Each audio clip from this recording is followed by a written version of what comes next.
السلام علیکم ورحمت الله وبرکاتو. ګرانو دوستانو، زموږ د پایتان پرابلم سالوینګ کورس ته ښه راغلاست.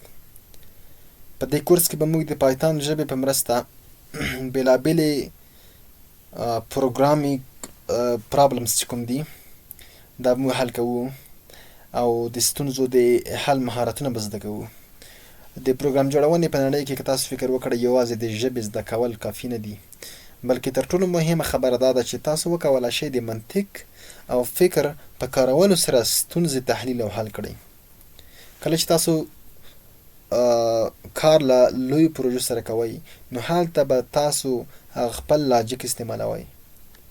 څنګه یو ریل پرابلم حل کړو، د دې لپاره ما دغه پلیلیست ستاسو په خدمت کې وقف کړی. مطلب دغه پلیلیست ستاسو لپاره زه ترتیبوم او داسې مشکلات کوم چې پر یو پروجیکټ کې ما په خپله لیدلي دي هغه په دې کې حل کوو.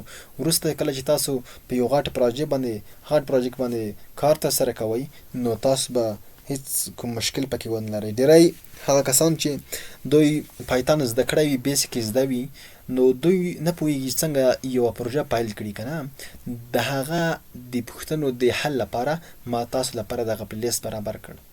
نو هیله ده که تاسو بیګنر یاستئ، یعنې که تاسو هغه کس یاستئ چې پایتان مو بیخي زده نه وي، نو دا تاسو لپاره ګټه نه کوي.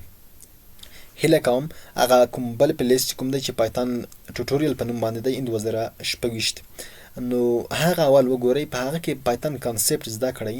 د هغې څخه وروسته تاسو دغه پلیلیست ته راشئ او په دغه ویډیوګانو کې به تاسو د مشکلاتو په حل کولو وتوانیږئ. هغه کوم پایتان چې تاسو مخکې زده دی هغه به دلته امپلیمنټ کړئ. ښه، د دې کورس موخه دا ده چې تاسو له ساده مسئلو یعنې ساده مشکلاتو څخه پیل وکړئ او تر اډوانس پرابلمز پورې ورسیږئ. موږ دلته د ماتمیتیکل پرابلمز چې کوم دي، کنډیشنز پرابلمز یا لوپس، فنکشنز، لیست، سټرینګز، دا به ټول کاروو تر څو موږ خپل مشکلات، پروګرامي مشکلات حل کړو. او دغه کورس دغه زده کوونکو لپاره یا د هغه محصلینو لپاره دی یا د هغه پروګرامرانو لپاره مناسب دی چې پایتان هغه بیسیک زده وي او غواړي چې د پرابلم سالوینګ هغه کوم مهارت چې دی یا سکل چې دی هغه پیاوړی کړي. که تاسو غواړئ په راتلونکي کې یو ښه سافټویر انجینیر شئ، یو ښه ویب ډیولپر شئ، یو ښه ډیټا انالیست شئ او یو ښه ای آی انجینیر شئ، نو د ستونزو د حل مهارت ستاسو لپاره بیخي ډېر مهم دی. هڅه وکړئ چې هر مشکل لومړی خپله حل کړئ، بیا زموږ له حل لارې سره یې پرتله کړئ. په همدې ډول به ستاسو منطقي فکر او پروګرامي وړتیا لا پیاوړې شي. له تاسو څخه مننه چې زموږ د دې زده کړنیز سفر برخه یاست.